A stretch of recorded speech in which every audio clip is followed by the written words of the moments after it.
IBomma Ravi arrest వార్తతో Tollywood ఇండస్ట్రీలో అందరూ హ్యాపీగా ఫీల్ అవుతున్నారు. నిజమే, ఒక పెద్ద పైరసీ నెట్వర్క్ను ఛేదించడం సామాన్య విషయం కాదు.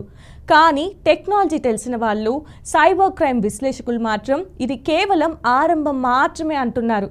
ఎందుకంటే ఐబొమ్మ రవి కేవలం ఒక చిన్న చేప మాత్రమేనని, అసలైన తిమింగలం మూవీ రూల్స్ ఇంకా సముద్రం లోతుల్లోనే సురక్షితంగా ఉందని వారు హెచ్చరిస్తున్నారు. ఐబొమ్మను పట్టుకున్నంత ఈజీగా మూవీ రూల్స్ను పట్టుకోవడం సాధ్యం కాదన్నది వారి వాదన. దీని వెనుక బలమైన సాంకేతిక కారణాలున్నాయట.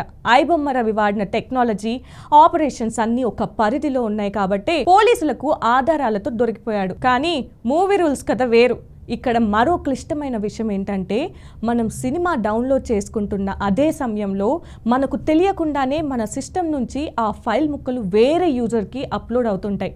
అంటే డౌన్లోడ్ చేసే ప్రతి వ్యక్తి ఆ సినిమాను డిస్ట్రిబ్యూట్ చేసే ఒక చిన్న సర్వర్గా మారిపోతాడు. ఈ గొలుసు కట్టు విధానంలో అసలు ఆ ఫైల్ని మొదట ఎవరు పెట్టారు, ప్రధాన సర్వర్ ఎక్కడుంది అని కనిపెట్టడం గడ్డివాములో సూది వెతకడం లాంటిదే.